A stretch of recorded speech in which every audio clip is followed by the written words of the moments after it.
What's going on, everybody, and welcome to the Real Word Podcast, a place where real thoughts, real ideas, and real words come to life. I'm your host, Drew, coming from San Diego, California. Thank you for stopping by, tuning in, checking out the channel. Make sure to like, share, subscribe, hit up those links down below, leave a comment.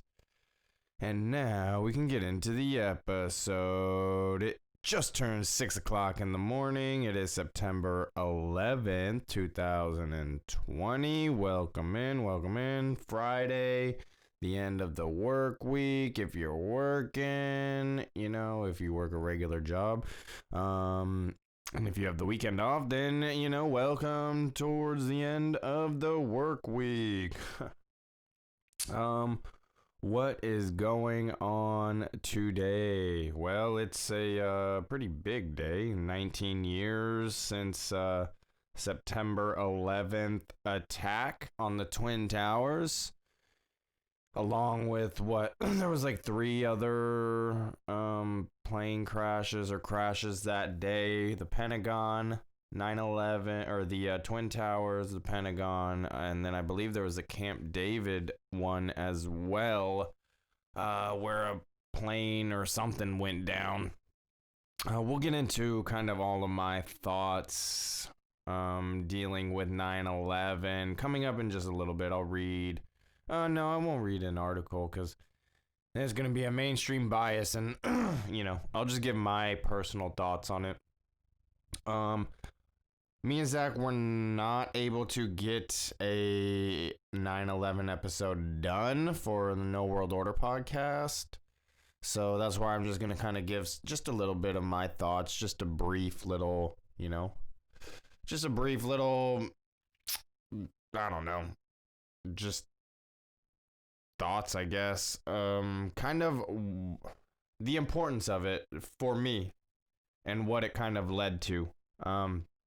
But I do believe, me and Zach are still planning on doing an episode on 9/11 because it is important and it is a big deal. But he's just been super busy and had some things going on and has something, I think he has like surgery on his foot today. So yeah, he just wasn't able to get to it. And he had to like prep the few days before going to his appointment today and stuff. So, we weren't able to get it done like we had wanted to, but, it is what it is. We are, I believe, going to be planning on doing that 9/11 episode still and getting it out hopefully at some point this month. But, yeah, I just wanted to kind of give, a little bit of my thoughts on it because it is the day. Next year will probably be the big one. And I wouldn't be surprised if there was another something that happens kind of around that time on the 20-year reunion. Because this is just the 19-year, But it feels monumental. Just because of the year, I guess. This year has just been insane.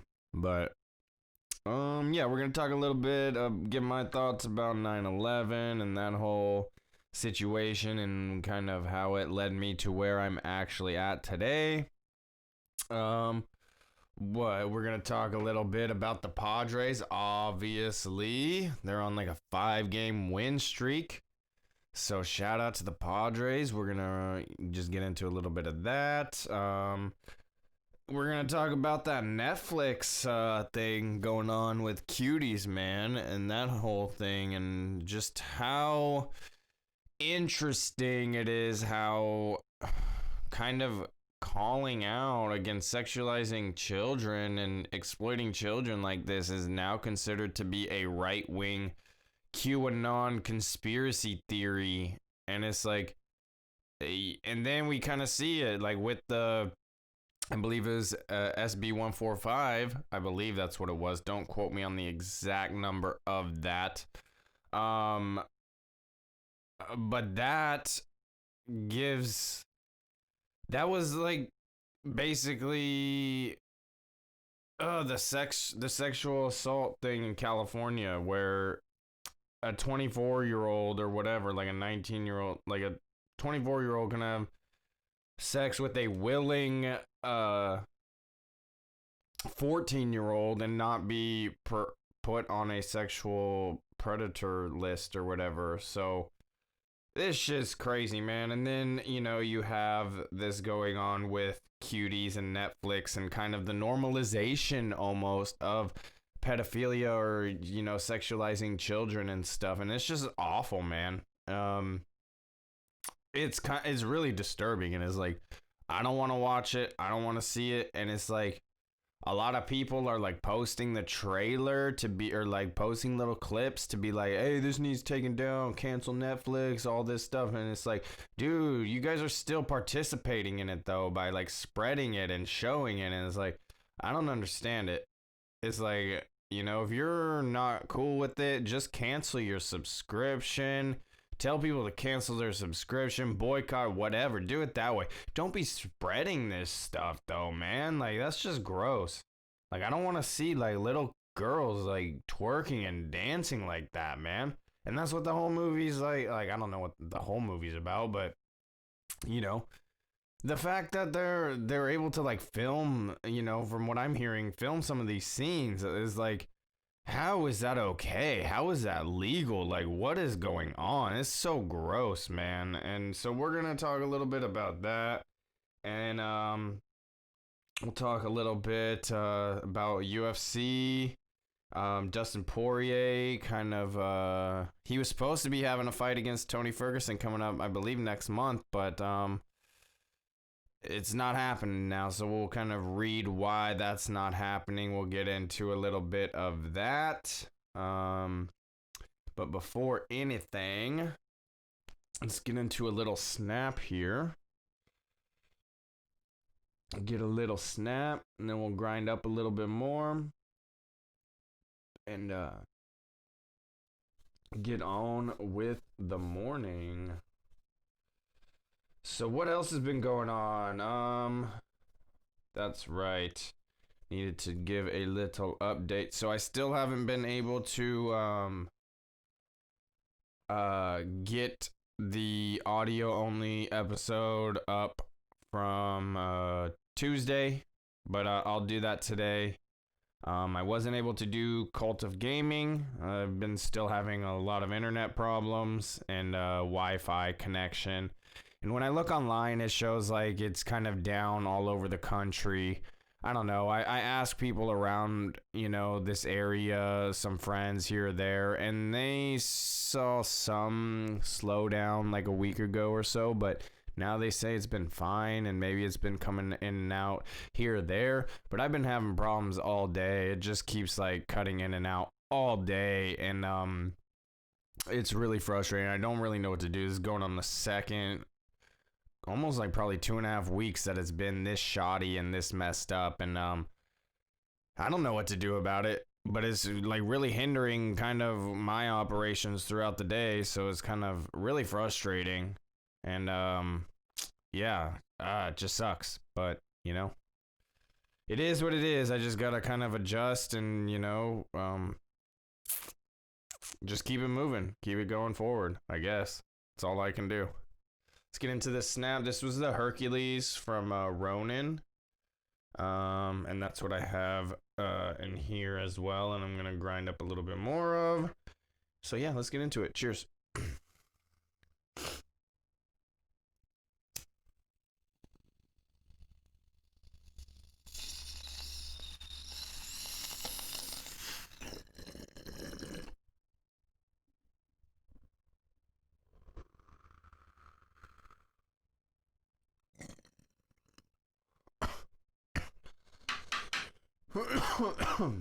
Oh man.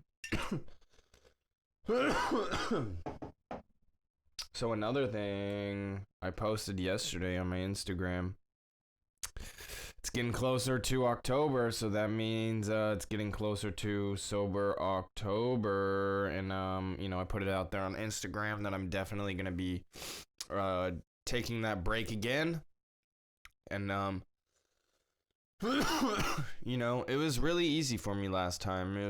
it wasn't an issue at all stopping and stop smoking.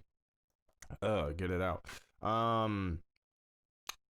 And yeah, I just felt like it was a good little challenge to do last year, and something that I didn't think I was gonna really be able to do, but I did it, and it felt good. So it's like, might as well kind of put myself in that mindset and do that kind of challenge again. And I threw it out there. Definitely want to do the sober October, no drugs, no alcohol, so no smoking, nothing like that. And and then with the potential of maybe an exercise or a reading challenge or something like that. But yeah, I just want to, I'm going to need something to kind of take my time up a little bit. So I don't know, man. I don't know what the plan is. I don't know what I'm going to do. It's just getting closer, so starting to think about it. Maybe it's having, I don't know, maybe running 60 miles in the 31 days or whatever. So that'd be like, what, 2 miles? 2 miles a day. Something like that. Just 60 miles within the month plus, I don't know. I don't know yet. I don't know. It's still something to think about. 60 miles with like 1,200 push-ups and like, I don't know. I don't know yet. I don't know, because what would that be? I'm just trying to do like, what, 20 push-ups a day? I don't know, man. I don't know. I don't know. I don't know. But I do want to do something, and to kind of have a fitness challenge or something to challenge the brain as well, I think would be a good thing. I'm not trying to go as intense as that Joe Rogan crew did a couple of years back, but I would like something, someone to kind of do it with me, to kind of hold me accountable a little bit, and to kind of have that challenge, to be like, you're doing this, I'm doing this, and let's see who can get more in or whatever. I don't know, but it's just always better, in my opinion, when you have like people to hold you accountable and who are supporting you and doing it with you, and you're in it together and stuff like that. And it's like, I don't know if it's all a personal thing. It's all up to you 100%, but I don't know if people are just afraid to kind of let go of some of these things and give it a try.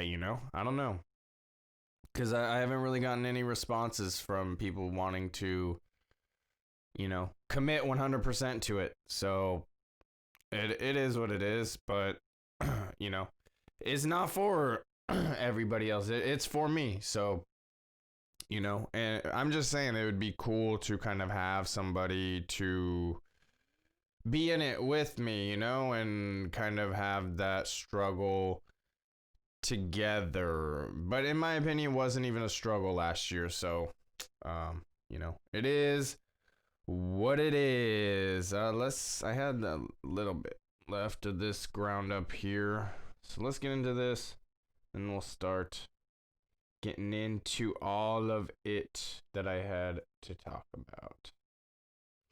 Talk a little Padres first. Cheers, everybody.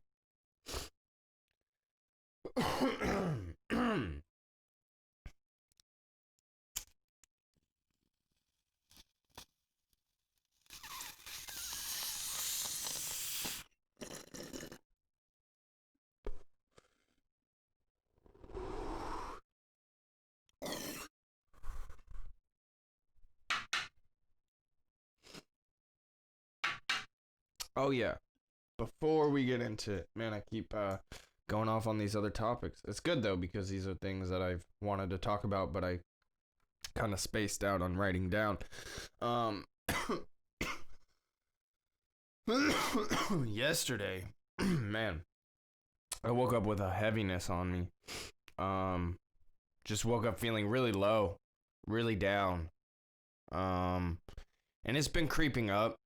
It's been kind of creeping back up to that kind of level. And yesterday, man, I just woke up and it was just boom. It was just there. I could barely function throughout the day. Didn't really do much of anything. I haven't really been exercising or doing anything this week. I know I got out on Monday over to Zach's, and that was kind of the last bit of physical anything that I've really done. So I know I got to get back to getting physical and getting that exercise, getting that sweat going. But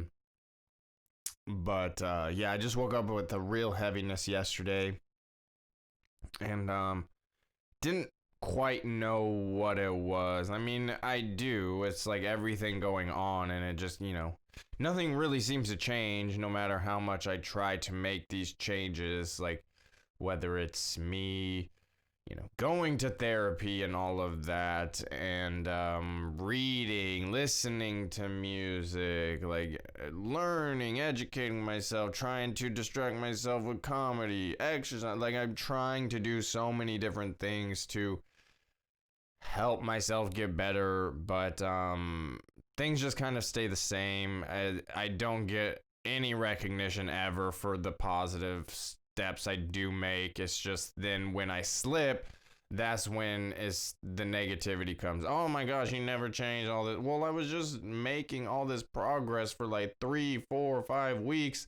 And then, I'm not seeing any, change on anybody else's end. So then I get mad or frustrated and then slip up and then it causes a problem. So I don't know, man. It just seems like things never change. But,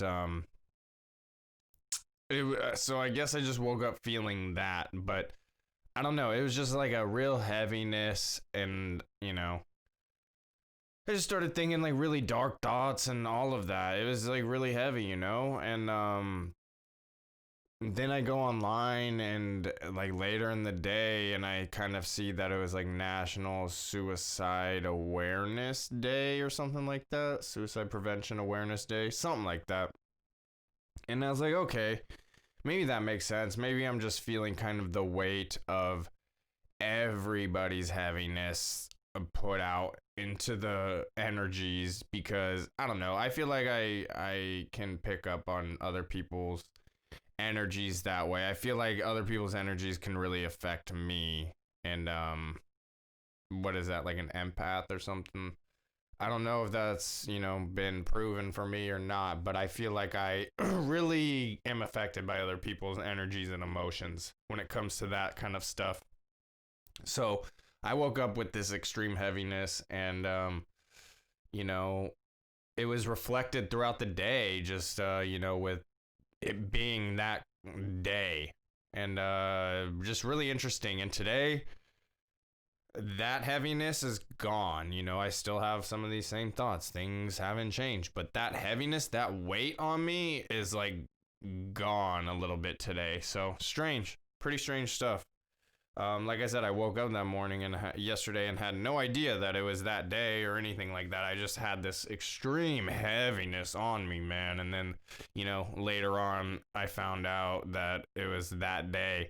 I was like, man, I wonder if it was just because of everybody thinking about it and all of that. I don't know. I don't know what it was, but, I was feeling it. That is for sure. It's not fun to be feeling that heavy, man. I'm telling you. It is not fun. It's a little rough, actually. Because, yeah, like I said, it's like, I don't know if it was just my stuff, my personal stuff, or if it was, the weight of everything else going on. All right, let's get into this Padres stuff. So Paddock sprains ankle, but streaking Padres stop Giants 6-1. Jorge Oña homered for his first major league hit. Manny Machado also went deep, and the San Diego Padres beat the San Francisco Giants 6-1 Thursday night despite an injury to starter Chris Paddock. This is by Jay Paris from the Associated Press. I'm reading this off of ABC News 10. ABC News. 6 relievers blanked the Giants over the final 7 innings as San Diego won its 5th straight and stopped San Francisco's 5-game winning streak. Quote, I can't give them enough credit, Padres manager Jace Tingler said. Quote, the injury happened, but there were a bunch of men down there ready to go to work, end quote. Paddock went 2 innings before exiting with a sprained ankle. He allowed 1 run, 1 hit, striking out 4. That's crazy, man. He had a solid performance, and I don't know what happened when the sprain happened. Must have been in between innings, the first and the second, because, you know, they were saying his velocity was off by a few miles an hour on the fastball from the first and the second inning. He still struck out 4 within those 2 innings, but was pulled from the game right after that second. All of a sudden, you know, they had in Morihone, I believe, going into the third, and yeah, strange. Like, nobody knew what was going on until like way later in the game. So, you know, I'm glad he's not, you know, it wasn't broken or anything like that. Sprained ankle, that, you know, not fun, and you need your either foot for a pitcher to be planted or to, you know, go and be your throwing, you know, part of your throwing motion. Paddock was hurt either warming up before the game or in the first inning when dragging his foot while completing his delivery. Okay. Trainers taped his ankle after the first, but the discomfort remained. Prior to his departure, Paddock fanned Evan Longoria and Brandon Crawford to end the second. X-rays were negative, and Tingler said there wasn't any ligament damage. Paddock is day to day.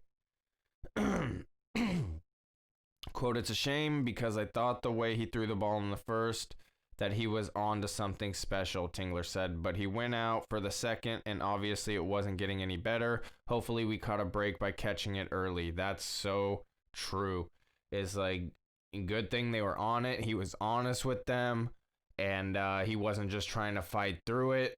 And it could have saved him from prolonged damage, you know? Like, the worst thing that could have happened was him just hiding it, continuing going, you know, going to the 3rd, 4th, 5th, and then giving up some runs. He's struggling, breaks his ankle, you know, who knows what could have happened. So it's good that they caught it early as they did, and took him out of there, and, you know, continued on. And luckily the x-rays came back negative, and it's just a sprain. It is tough that it's just a sprain, but, you know, just work it out, therapy, whatever you have to do to get it better, you know. There was nothing wrong with San Diego's bullpen. Adrian Morihone, Craig Stammen, Matt Strom, Pierce Johnson, Emilio Pagan, and Dan Altavia quieted the Giants to secure the Padres' 18th victory in the last 23 games. Quote, you saw that they were able to manage a bullpen game well, end quote, the Giants manager Gabe Kapler said. Quote, they were able to match up efficiently with good mix and match options. There aren't many teams with that many lefties in the pen, end quote. The left-handed Morihone, a rookie from Cuba, had the longest stint amongst the Padres relievers, working 1 2/3 innings and striking out 3.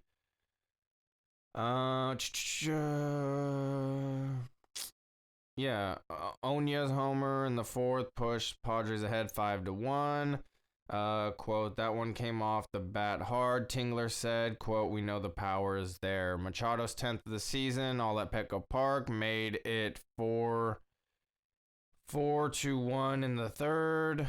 Wilmer Flores homered off Paddock in the second, pulling the Giants to 3-1. In a matchup between two of baseball's better offensive teams, the Padres struck first. Consecutive singles by Trent Grisham and Fernando Tatis Jr. preceded back-to-back doubles by Mitch Moreland and Austin Nola. Moreland's hit brought in a pair, and Nola's ricocheted shot off the left center wall scored Moreland. So it was a fun game, man. It was good to see the Padres be able to get it done despite the injury to Chris Paddock. You know, that was kind of a something they weren't expecting to happen, you know, and the bullpen stepped up, and that is really great to see because we know how much of a struggle their bullpen has been this season. So it's been, this last game was really good to see them be able to kind of step up and close it out and be strong. And they said, well, yeah, it was 6-1, so the bullpen, it even said it there, shut out the Giants. So that was great. That was great for the bullpen. And you almost have to wonder if it's because, you know, Lamet and Davies have been going longer. Richards went longer his last game. You know, Clevenger went, I think, pretty long his last game. So it's like, I wonder if it's because they're going deeper into the games that they're able to get a little bit more rest, that they were able to have this much success. So, pretty cool, pretty good to see. Shout out to the Padres. I think I read this morning that they are now just a 3.5 back from the Dodgers because the Dodgers ended up losing to the Diamondbacks. I think they were on like a 5-game losing streak, so they stopped that, and they beat the Dodgers, which is something that the Padres needed because they are right there, 3.5 back with like 14 games left in the season, something like that, I think is what I read. So it's exciting stuff. It's awesome that the Padres are, you know, going to be heading to the playoffs and going to be playing that meaningful baseball in October, man. Like, this is crazy to me. It's so crazy. So fun. So fun. Just, you know, got a shout out to the Padres, the whole team, the whole squad. They're just, they've been just showing heart, man, and just getting it done. It's really fun to see. And I know everybody says, oh, I wish the fans could be there at the stadium and all of that. And honestly, I don't want the fans there. Like, I'm a fan, and I don't want any part of being there. Let them do their thing. Let them have it. Please, just let it be. Like, if they win the World Series, then they can have a celebration and have the fans and all of that. But it's like, dude, I don't want that energy there. And I'm sorry. And I know this team is different, so the energy might be different, and it wouldn't be all opposing teams' fans, but I don't want the fans there. And I'm sorry, I'm probably one of the only people to say that, but I personally don't want the fans there. I don't want fans back at any sport, honestly. And it's crazy. The NFL was yesterday. The Chiefs ended up winning. I didn't watch any of it. This is crazy because it's like, man, I think I finally feel like I don't care about the NFL anymore. I think I'm done with the NFL. Honestly. There's just no reason for me to watch it anymore. I mean, the Chargers are basically not the Chargers anymore from what the Chargers that I know. Phillip Rivers is gone. They're in LA. It's just not the team. It's not who I grew up watching, and they're gone, you know? So it's like, that's tough. And it's like, I always said I'm probably going to eventually, you know, go away from them. But yeah, I don't know if it has to do with the politics that have been going on. I know I haven't watched any basketball. They're super politic heavy. So the NFL is probably politic heavy too. I just watch baseball, man, and even some of their stuff pisses me off when they write MLB backwards, so they have it BLM. It's like, are you fucking kidding me, guys? Like, I don't like that shit. Like, I don't like it, but it's like I'll still watch the Padres, but that's all I'm watching, and then I'll watch the UFC. Um, and that's kind of where I'm at with sports, man. It's crazy. I don't even really watch WWE anymore. That stuff pissing me off. Their storylines are just awful, and yeah, it's but this is how it goes for me. Like, I'll go through waves with this kind of stuff, man. I'll like get super interested in stuff, and then kind of like it's like a roller coaster with me for sure, peaks and valleys. But that's how it goes. Still love listening to sports talk though, especially Ben and Woods. Shout out 97.3 The Fan always. But they're mainly always talking about Padres, so that's probably why I like it. So what else did I want to get into? Sticking on the sports side of things. Let's see what's up with this. This is the one I think I wanted to read. Yes. So this is from Metro, by Coral Berry. Dustin Poirier has revealed his targeted fight with Tony Ferguson at UFC 254 has been scrapped. The top lightweights were set to go to war in October on a stacked card, with Ferguson looking to bounce back from defeat to Justin Gaethje and Poirier fresh off a win over Dan Hooker. That would have been such a great fight. Fight fans were thrilled with the matchup, but Poirier has now confirmed the October bout isn't happening. UFC and I didn't come to terms, Poirier told ESPN, quote, I will not be fighting on October 24th. It is not the first time this year the UFC's biggest stars have pushed back on their fight purses, and Poirier confirmed the issue was money. Quote, I just need to be compensated if they want this fight, end quote, he said. Simple as that. I'm a prize fighter and the prize needs to be right, he said. Poirier and the UFC have been in talks for several weeks, and the American had even traveled to South Florida to begin his training camp. Ferguson was thought to be closing in on his side of the deal, but neither fighter has signed the contract. Dang, I thought Ferguson did sign the contract, but guess that's all games online, man, right? Poirier versus Ferguson was set to be the co-main event to the massive lightweight unification showdown between Khabib Nurmagomedov, sorry Khabib, and Justin Gaethje at UFC 254 in Abu Dhabi. The UFC even planned to have one of the lightweights to act as a stand-in should either Khabib or Justin be forced to pull out of the fight. Yeah, so will Tony be the backup for that fight just in case? I don't know. Oh, yeah, but then if it's Khabib who has to pull out, do you want to see Tony versus Justin again? Probably not. I mean, yeah, obviously, like, that was a great fight, but who knows? Who knows? But that's a bummer that the Tony and Dustin fight isn't happening, because that would have been a great fight. That would have been one to be looking forward to for sure.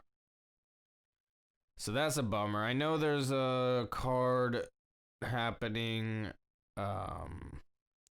tomorrow, I believe.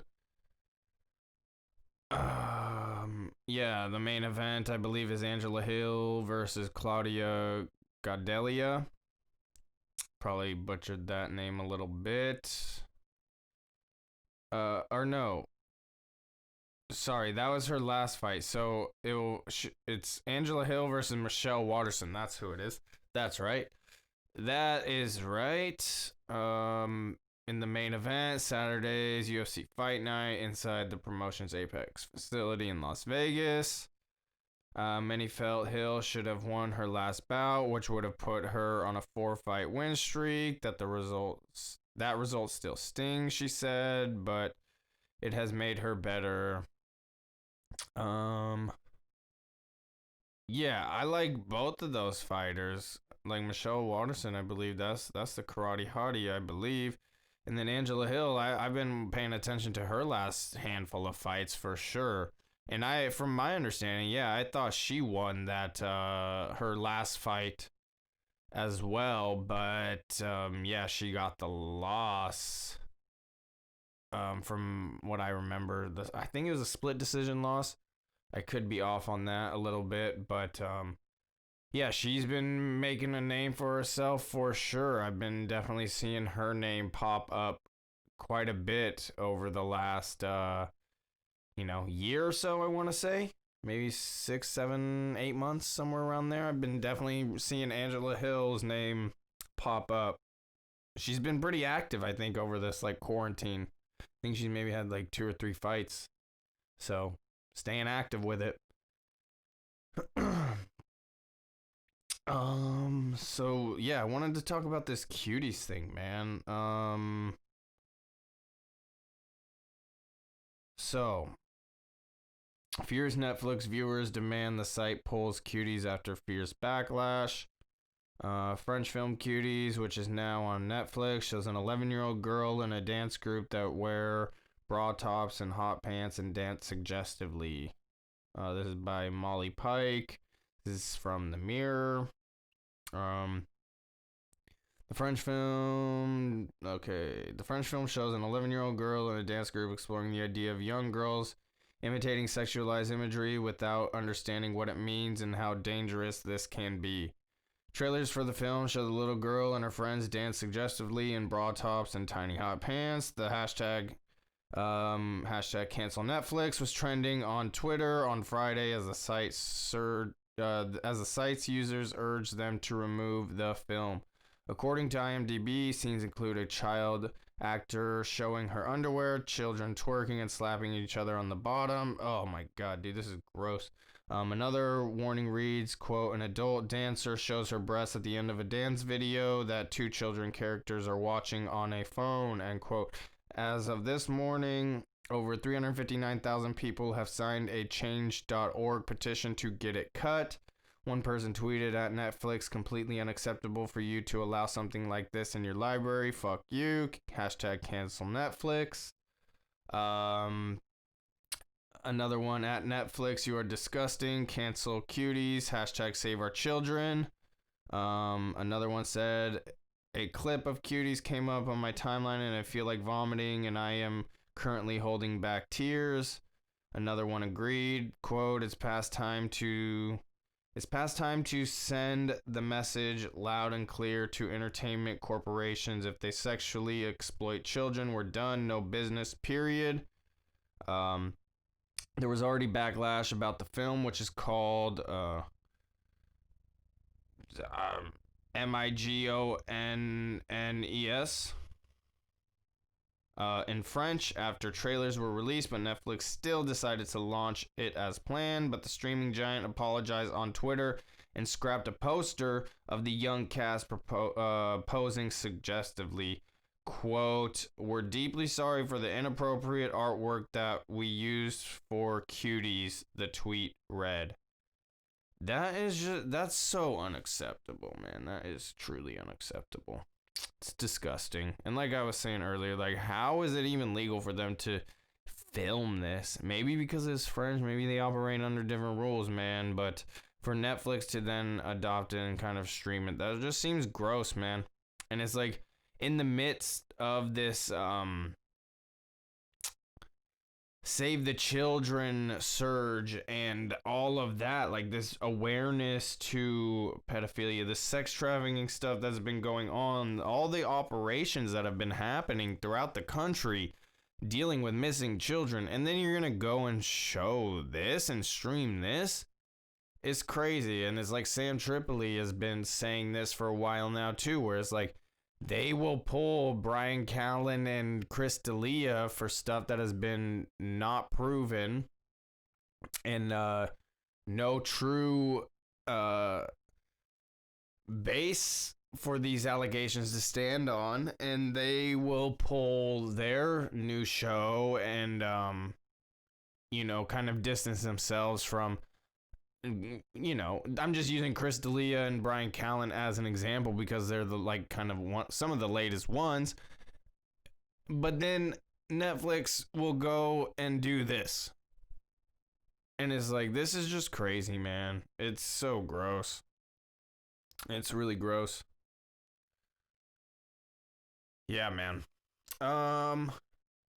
Let's get into a little snap, and then I'll give a little bit of brief thoughts on 9/11. Keep it pretty short. But we'll get into it right now. I'll grind this up and we'll talk about it. So, 9/11, 2001. Me and my family had just moved to North County from Murrieta, Temecula area. Murrieta. And was going into like 5th grade. Is probably, we had honestly just moved here that week within a handful of days, and I believe, and I remember waking up, my mom waking us up for school that morning, and seeing it on the TV, like on the news station, and seeing like the buildings kind of coming down, just the panic, all of that. Nobody really knew what was going on, but us being so far away from New York, I mean, there was just, I just don't think there was a lot that was known at the time, So it was pretty scary, I think, for everybody involved when it initially happened. And I know we kind of went and operated throughout our day, went to school just like normal. There was it probably wasn't a normal day. There was probably things that we did differently and kind of talked about what was going on and stuff like that, but I honestly can't remember. I just remember waking up in that morning and going into like my mom's room and seeing it on, the TV, and seeing it happen and stuff, and it being a big deal. And then, you just believe. So I was in like 5th grade. So that, just to put it in perspective, it was like what, 12 years old, somewhere around there. So, 19 years. So yeah, it was like 11, 12 years old, somewhere like right around there. And, so I don't know what's going on at that time. All I know is, probably a couple years later, you start going online and start seeing things and watching videos, and then you stumble across some like conspiracy videos and stuff, and 9/11 was definitely, I remember watching Zeitgeist, and that was a big turning point for me, honestly. Like, that movie kind of changed my reality, and it got into the 9/11 conspiracy, and honestly, I don't even think that had it right. There's still so much that I kind of have to go back and learn, but I just know the mainstream narrative that we've been told, there's no way that that's true. With everything that we've known to have happened since, and to see what happened and what transpired that day and what, came with it the following where we are today, there's no way that the mainstream narrative is what it is. And that's frustrating and that's sad because it's like, if you want real justice, let's look into that. Let's talk about that, because who is involved with that? See, that's where I don't know. I don't know who is involved. I can't place blame. Because I don't know, because I haven't gone back and re-looked into all of this. All I know is I don't trust the mainstream. I've listened to a bunch of, different theories and stuff like that, from whether it's Project Bluebeam to, who was involved. Was it the, was it Israel? Was it the Jews? Was it Jesuits? Was it was it Saudi Arabia? Was it Iran? Iraq? Like, who was it? Afghanistan? Like, there's been so many different theories about who it was. So that's where it gets confusing. And because all of these conspiracy theories lay out good evidence to how or why it could be this person, and that's why it's like, I probably formed a belief on it at one point when I first came across Zeitgeist, but I believe, like, I don't think my viewpoint on how I thought it was then is what it was. Like, I think I was just blaming, it's Bush and Cheney and all this, but it's like, I think it went deeper than that now. But again, I don't know. From my understanding, though, like, jet fuel and all that cannot melt steel beams. And then those buildings fell at free fall speed, and then building 7 collapsed at free fall speed, and that didn't even get hit by a plane. I was just reading a little article before, and they said, like, the jet fuel definitely cannot, do that to the steel beams, but because of the plane crash, it loosened things up a little bit, and that was able to cause them to fall at free fall speed, almost like a controlled demolition, with, puffs of smoke going down each floor. Okay, whatever, we'll go with that. But what about building 7 that didn't get hit by a plane, and then that one just kind of goes down at controlled demolition speed? What do you say about that one? And then years later, I hear about this building 6. I didn't even hear about building 6, and I still haven't even really gone to. When I've looked up building 6, I can't find any information. So that means that they must be real good at hiding that shit, because I'm hearing something about building 6 being taken down. And I haven't even seen or heard that one. I'm only hearing about it from, like, Sam Tripoli and those types of people in that community. So it's like, I don't know. What's going on. But and then you have the one at, I believe, the Pentagon, where there's like no footage, and then the debris that was there was like stuff you could pick up with your like hand and stuff, like no plane debris, no casualties, no blood, nothing like that. Crazy. It's crazy. And like, people like get mad at you for like questioning the mainstream narrative as if like we're being un-American or something. It's like, no, we want justice. We want the truth. It's like, obviously this isn't making sense. There's obviously like conflicting information going on. Why? And why do so many people like disagree with how the towers could have come down? It's like, oh man. So like I said, I just kind of wanted to keep it brief a little bit, because me and Zach are definitely going to be going in on this topic more in depth, and that's what I'm going to do, more of my learning and all of that. But I thought it was kind of important to, share a little bit of thoughts on it. It's been 19 years. It kind of changed who we are as a country. I would say in a negative way. We definitely have more surveillance, more government overlook because of that, because of the Patriot Act, because of 9/11.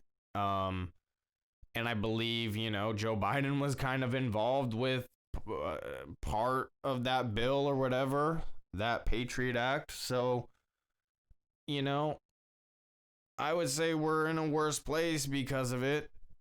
And I thought there was some unity initially, which was cool to see. There was this like pride in America and stuff, and there was probably a surge in the military, joining the military and all of that. But once people kind of realized that it was bullshit, I think that kind of went down. And we're kind of seeing a different war and where they're gonna kind of be using the military for now. So it's just moving on to the next thing, and I don't understand why people don't see it. But yeah, 9/11, man, it's an interesting time. It changed a lot. It changed a lot of people's lives, and a lot for worse. The wars, the initial day, when it happened, like how many people died that day. And then again, all of the wars that ensued because of it. Just terrible. Just terrible stuff, man. And that's why it's like, can't trust them. And the more, I've liked, a lot of what Trump's done and said over the last, few years or whatever. But I've been very vocal. Like, I'm not going to support him. I'm not going to vote for him. Like, that's not what I believe in. And this whole vaccine, this Operation Warp Speed thing has really kind of put a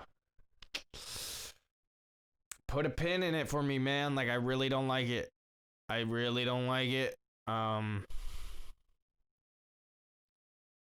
And that's kind of really turned me sour on him in a big way. In a very big way. And I think he's funny. I watched like his press conference or one of his rallies or whatever yesterday. Dude can just talk and is a great speaker, and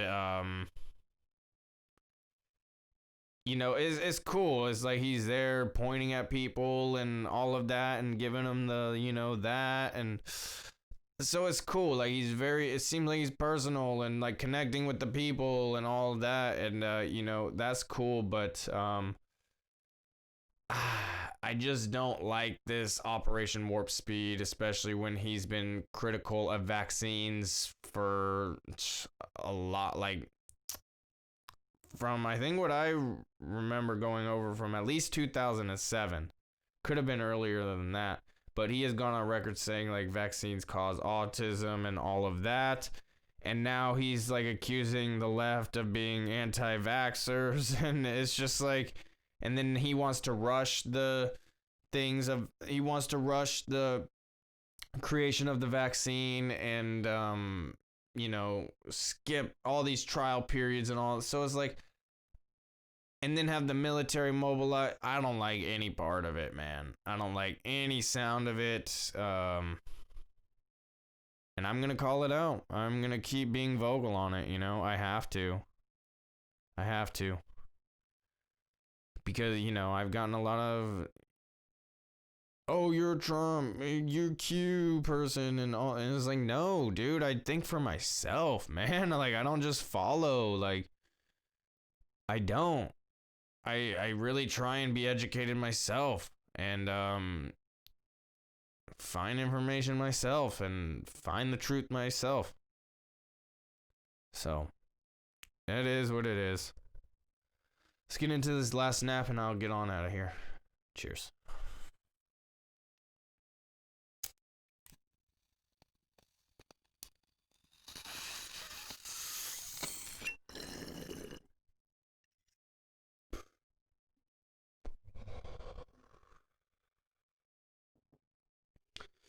All right, everybody. Thank you for stopping by, tuning in, checking out the channel. Make sure to like, share, subscribe.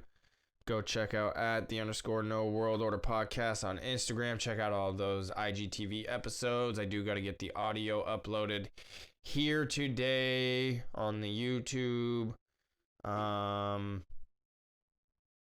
Wasn't able to get to Cult of Gaming. Like I said, the Wi-Fi, the internet, and all that has been super messed up, super frustrating.